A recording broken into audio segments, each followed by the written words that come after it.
Good morning family, કેમ છો બધાએ? મજામાં? તો હું પણ મજામાં છું અને તમે પણ બધા મજામાં રહેજો. અને આજનો સુવિચાર કે ખારા પાણીમાં ગમે તેટલું ગોળ નાખો તો પણ તે ગળું થતું નથી. અને તેવી રીતે કે મતલબી માણસોને ગમે તેટલા સાચવશો ને તો પણ એ આપણા ક્યારેય થવાના જ નથી. અને જો આજે તો મારે બ્લોગ બનાવવાનું બહુ મોડું થઈ ગયું છે. એમાં એવું છે કે હું ને કામ કરતો હોય ત્યારે હું બ્લોગ ઉતારું નહીં. ફટાફટ એમ થાય કે હાલો જલ્દી કામ પતાવી દઉં, અને મારે ભૂલાઈ જાય બ્લોગ ઉતારવાનું કે હાલો આટલું કામ કરું છું તો હું બ્લોગ બનાવું. અને તો જો આજ તો કપડાં આપણા ધોઈ નાખ્યા અને બધુંય કામ કર્યા પછી હું બ્લોગ બનાવું છું.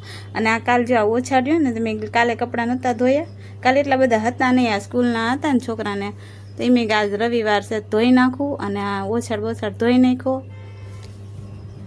અને આ જો બીજો ઓછાડ પાથરો અને બધું કામ પતાવી દીધું છે. હવે રાંધવું છે, નાવાનું એ બાકી છે, હજી હું નાઈ નથી. અને જો હજી તેમ કપડાં ધોયા ને તો થોડી ભીની છું હજી તો મેં કીધું પહેલાં હે ને રાંધી લઉં, રાંધી અને પછી નાવ. કેમ કે હું રસોડામાં જઈને નાહી લીધું ને રસોડામાં જઈને રાંધીને એટલે એટલો આમ બફારો થાય ને ગરમી થાય એમ થાય પાછું નાહી નાખું. સવારે નાવ અને સાંજે હુવા ટાણી પાછી નાવ. મેં બપોરે જ નાહી નાખીશ કીધું, એટલે કેમ કે રાંધું ને એટલે પાછી ગરમી થઈ જાય. એટલે બહુ અમારે છે ને પતરા રહ્યા ને એટલે મને રસોડામાં બહુ જ ગરમી થાય. પાછી સગડી અમે વાપરવી એટલે ગરમી બહુ થાય છે. તો હાલો હવે હું છે ને રાંધી લઉં. આજે જોતા ફૂલ કેટલા મસ્ત મોટા મોટા ખીલા છે. જો મને તો ફૂલ બહુ જ ગમે છે, એવા મસ્ત ખીલા છે ને. બનાવવાનું છે બટેકાનું શાક. અમારા ઘરમાં છોકરાને બટેકા બહુ ભાવે. અને એ કેવું શાક બનાવવાનું કે હાવ કોરું કરી નાખવાનું. આપણે આમ પાવભાજીની ભાજી હોય ને એવું ભાજી જેવું કોરું શાક બનાવવાનું, એવું અમારા છોકરાને ભાવે બટેકાનું શાક. તો કીધું બટેકાનું શાક બનાવી નાખું. જો આજે મરચું તો આટલું રહેશે. ઓલું બનાવેલું હતું ને, જો પડી ગયું, આ બનાવેલું હતું ને એ હવે આટલું જ રહેશે. આજ ફરી વખત બનાવવાનું છે. લસણ ફોલીને પછી પાછી ચટણી બનાવી નાખીશ. એટલે રોજે હે ને ખાંડીને રોજ લસણ ફોલવું નહીં એમ. અને જો અમારે ઘરમાં અમે 2 જણા જ મરચાં ખાવી, છોકરા કંઈ ખાય નહીં. હું 4 મરચાં તળું, વધારે તળું તો ફેંકી દેવાનું થાય, 2 એના ને 2 મારા. બસ આમ 4 મરચાં તળું, વધારે તળું તો હમણાં પડ્યા રહે અને પછી કોઈ કંઈ ખાય નહીં. મરચાં તાજા તળેલા હોય ને તો જ ભાવે, પડ્યા રહે એટલે પછી ન આપણને ભાવે. તો હાલો બટેકાનું શાક કોરું બનાવી નાખું છું. અને ગરમ ઘઉંની રોટલી. જો શાક મેં વઘાર નાખ્યું છે, થોડુંક જ પાણી નાખ્યું છે. અને આમાં હારવાર જરૂર આપણે બટેકાને બધું નાખવું ને મસાલોની, ત્યારે જો એમાં આ મસાલો થોડોક નાખ્યો અને આ મેગીનો મસાલો થોડોક નાખ્યો. 2 મસાલા હારે નાખ્યા છે થોડાક. અને આમાં હે ને હાવ ભાજીની જેમ હાવ કોરું કરી નાખવાનું, રસો નહીં રહેવા દેવાનું. એટલે આમ કે થોડોક આમ બહુ નહીં બની જાય ત્યાં તમને બતાવીશ. બહુ નહીં રહેવા દેવાનું, થોડુંક જ રહેવા દેવાનું. આપણે હવે આને છે ને 2 થી 3 સીટી થાય ને, તો 3-4 સીટી થાય એટલે થઈ જશે. પછી હું તમને બતાવું કે ભાઈ કેટલું રસો રાખ્યો છે ને કેટલું કોરું શાક બનાવી નાખ્યું છે. એ રીતે આ મસાલા નાખવાથી મસ્ત સુગંધ આવે છે અને આનો સ્વાદ સરસ આવે છે શાકમાં. જો આ મીઠાનો ડબ્બો મેં સવારનો ધોયો છે, હજી હુકાણું નથી. હુકાઈ જાય પછી મીઠું ભરવાનું છે. અત્યારે આમાં છે, હુકાઈ જાય પછી મીઠું ભરવાનું. અને હવે હું લોટ બાંધી નાખું. જો આપણે બટેકાનું શાક થઈ ગયું છે આવી રીતનું. આમાં મેં મેથીનો પાલો નાખ્યો છે. જો આવી રીતનું છે. આવું આમાં છોકરા જો આવું શાક ભાવે બેનભાઈને.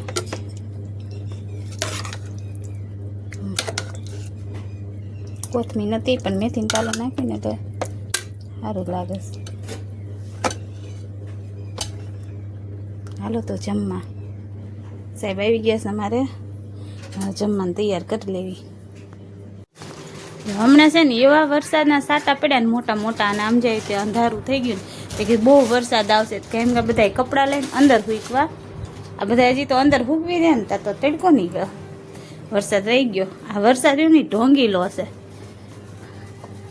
કપડાં ધોયા એટલે બાયુના છે ને આ જ હાલત, કપડાં ધોયા ને ઘડીક લેવાના ને મેકવાના. જ્યાં મોટા મોટા છાંટા પડ્યા રહી ગયો તા તો એ હું બાધા ભૂમિ તમે બે હે હું જે તું એટલે તે હું ભૂમિ હું કીધું તું હે ભૂમિ તું મને ચોપડો ન દે તાર માના હમ એમ કીધું ભેલા ને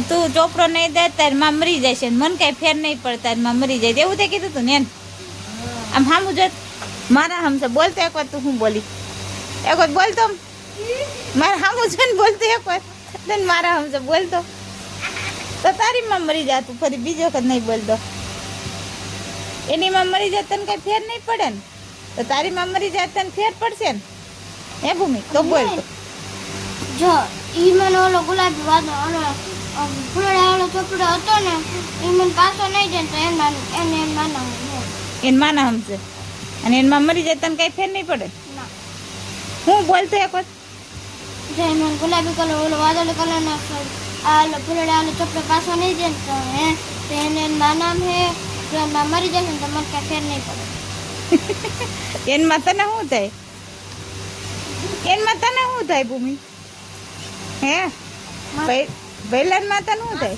માસી થાય તો હું કોણ જાઉં તમે માસી હું તાર માસી જાઉં તો તાર માં કોણ હે તાર મમ્મી કોણ એમ કહું એ આમ હામું છે તાર મમ્મી કોણ હું તાર માસી છું તાર મમ્મી કોણ તમારા તાર મમ્મી ગોતીએ પેલા તાર મમ્મી કોણ બહાર ગામ ગયા તાર મમ્મી શું લેવા ગયા હે તાર મમ્મી શું લેવા ગયા અમથા ક્યાં ગામ ગયા તને નથી કીધું તો તાર મમ્મીને જ બતાવજે મને કેવા છે ઈ તો હું તાર મમ્મી નથી ને એક મારા એક જ છોકરો છો આ એક છોકરો મારો અને હું તાર મમ્મી નથી હું તાર માસી છું કા માસી છો ને સારું લ્યો હે આ એક મારો છોકરો અને આ હું તો આની માસી છું કા મમ્મી નથી અને તાર મમ્મી મરી જાય ને માનવ તો આને કઈ ફેર ન પડો ભૂમિ એમ કીધું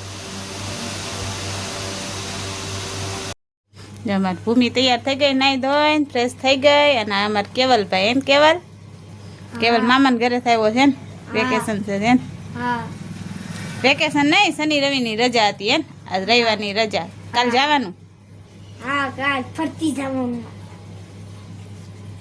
હાલો ફેમિલી રમવા હાલો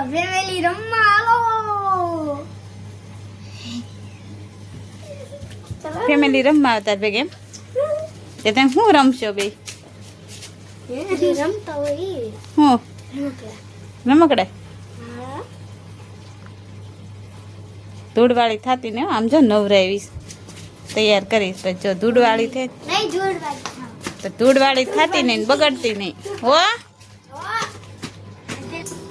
જો ફેમિલી બધું કામ કરીને થઈ ગઈ છું નાઈ ધોઈ લીધું ભૂમિને નવરાવી દીધી માનવે નાઈ લીધું પાછા ત્રણેય માં દીકરાના કપડાં થયા એ ધોઈ લીધા બધું કામ કરીને નવરી થઈ ગઈ હવે જો લસણ લઈ લીધું બધું લસણ ખોલ નાખું પાછી એવી ચટણી આપણે બનાવવાની છે લસણ વાળી શાકમાં નાખવા હાટું થઈને 2-3 દિવસ હાલે એટલી અને આજ તો બનાવવાનું છે મગનું શાક મગ ભાત બનાવવાના છે ભાત બનાવવા મૂકી દીધા છે અને મગનું શાક બનાવીને મગ ભાત અને રોટલા હું આગળ લસણ ખોલ નાખું જો ફેમિલી લાઇટ વહી ગઈ હો અત્યારે હું રાંધતી હતી તો લાઇટ વહી ગઈ હવે આ બધું ઢાંકી દઉં હું લાઇટ વહી ગઈ આ તો ચાર્જિંગ વાળો લેમ્પ છે એટલે એ ચાલુ છે અને બહાર પવન બહુ સરસ આવે છે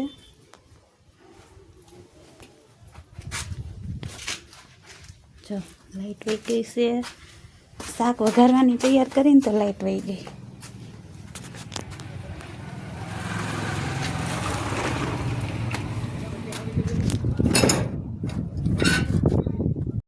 સારું ફેમિલી, તો આજનો બ્લોગ આ જ પૂરો કરીશું.